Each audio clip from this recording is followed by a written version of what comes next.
Hey guys, Senior Thesis Bart here. Sorry for the change in setting, moving location, still figuring stuff out.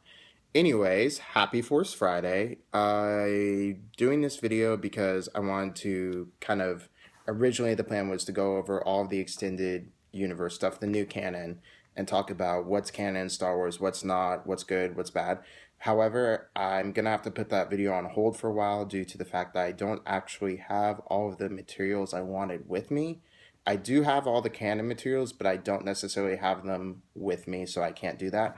However, I did pick up today Star Wars Aftermath, so I haven't started it. I'm going to try and finish it before Tuesday, before Labor Day's up, so I can do a full review on that. Hopefully it'll be good. Mixed reviews so far, but I'm excited to see what can happen, what the possibilities are. Anyways, so since I can't do that, I'd like to do two kind of little video, or not videos, but two kind of things I want to talk about. First is how to watch the Star Wars movies and how to experience the saga, because that's a big thing now. Since so much Star Wars is coming out, it's the perfect time to get into the fandom, perfect time to introduce friends and family who haven't seen it to Star Wars, and I want to talk about the way to do that.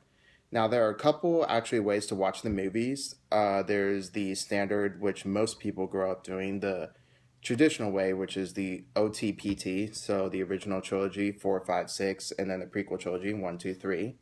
That's one way. Another way that's really popular and really good if you're watching all 6 movies is the flashback method, where you watch 4, 5, 1, 2, 3, 6.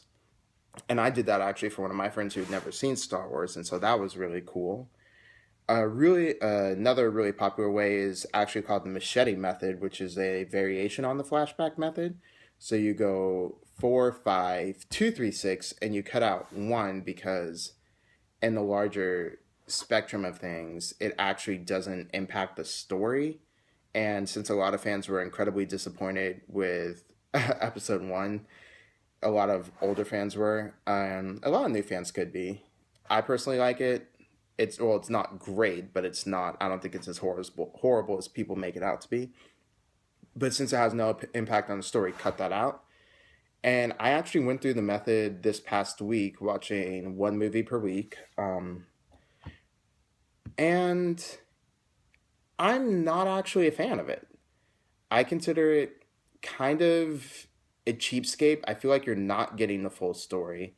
A lot of stuff is left in either in the background or missing, and it doesn't really help anybody's character or improve anything. So I'm not a fan of the machete method.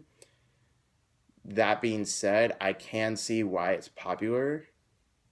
I just don't think it's good. My main problem with it is actually just because you start at the beginning of the Clone Wars. So in the flashbacks, you're actually starting in 2. So you're doing Attack of the Clones, and then you skip to Revenge of the Sith. But the problem with that is, depending on who you're with, they might not get the experience of the Clone Wars. And I think if you're going to start with Episode 2, then you actually should show them like the Clone Wars TV series and both TV series before you get to Revenge of the Sith. But the problem with that depends on how big of a fan of Star Wars they are or have become going into this. So, in light of that, I would like to recommend a new method. Due to being a little bit narcissistic, I'm going to call it the Senior Thesis method. And so what you do is it's even shorter for people who've never seen it, who might just be fair weather fans or just need a quick refresher on what the major plot points are. So the Senior Thesis method is 4, A New Hope, 5, Empire Strikes Back, 3, Revenge of the Sith, and then 6, Return of the Jedi. So you take out the first 2 prequel trilogies.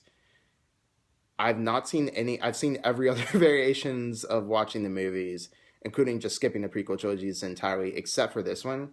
And personally, I think I like this one better is for 3 main reasons. Number 1, the context within the story. So every movie except for 4 of the 6, so every movie except for the first 2 prequel trilogies is in a wartime setting.